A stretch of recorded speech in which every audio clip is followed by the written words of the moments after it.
9 buug oo dadka ku reebaya fikir qoto dheer, cabsi iyo jahawareer nololeed. Buugaag qoto dheer oo la akhriyo. Buugaag oo dhami nagama dhigan bogag madadaalo, qarsoodi ah ama shucuur leh. Qaar baa inaga dhiga bogag, akhriya, kadibna halkaas ku fadhiista iyaga oo cabsi buuxda, si qoto dheer u fikiraya, oo naga dhigaya inaan ka fikirno dhammaan dhibaatooyinka nolosha. Oo halkan waxaan ku xusnaa 9 buug oo kale ah. Sidaas ayuu u hadlay Zarathustra, waxaa qoray Friedrich Nietzsche. Mid ka mid ah buugaagta Nietzsche ma fududa in la fahmo, laakiin markaad akhrido, waxay kula joogaan wakhti dheer. Midkani wuxuu lahaa fikradda Ubermensch ama nin sare, kaas oo lagu raaci doono dhammaan runta iyo awoodda. Mar labaad tani ma noqon doonto mid si fudud loo akhriyo. Dembi iyo ciqaab Fyodor Dostoevsky. Dostoevsky waa qoraaga ugu fiican in la akhriyo haddii aad rabto inaad gasho sirtaada qoto dheer iyo maskaxdaada. Iyo dembiyada iyo ciqaabta waxaynu galnaa madaxa Raskolnikov, dembigiisa, raaxaysigiisa, dareenkiisa iyo wax ka badan. Metamorphosis waxaa qoray Franz Kafka. Mid ka mid ah buugaagta ugu caansan Kafka, The Metamorphosis, ayaa ka yar ku noqoshada cayayaanka iyo in badan oo ku saabsan la kulanka iyo la kulma ka fogaanshaha bulshada. Waxay ku saabsan tahay sida ay bulshadu u tahay dadka aan ku habboonayn iyo wax kasta oo soo socda. Raadinta macnaha waxaa qoray Viktor E. Frankl.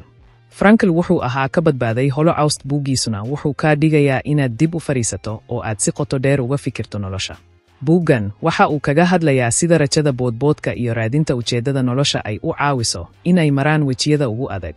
Alchemist waxaa qoray Paulo Coelho. Buug kale oo cajiib ah, Alchemist waa sahlan tahay in la akhriyo laakiin aad u qoto dheer macnaha iyo casharka. Sheekada ku saabsan sida Santiago adijir ah u raacay oo u eriyay riyadiisa si degdeg ah ayaa u noqotay dhiirigelin dadka. Testrenger ee Albert Camus. Sheeko gaaban oo aan sidoo kale fududayn in la akhriyo waa Shisheeyaha ee Camus. Waxay leedahay xariiqa furitaanka ee astaanta u ah hooyada ayaa dhimatay maanta. Ama laga yaabee shalay oo ka hadlaya qabow, jilayaal aan dareen lahayn oo diiradda saaraya jiritaanka. Sheekada Handmaids ee Margaret Atwood. Buug ka hadlaya qarow naag kasta waa kan.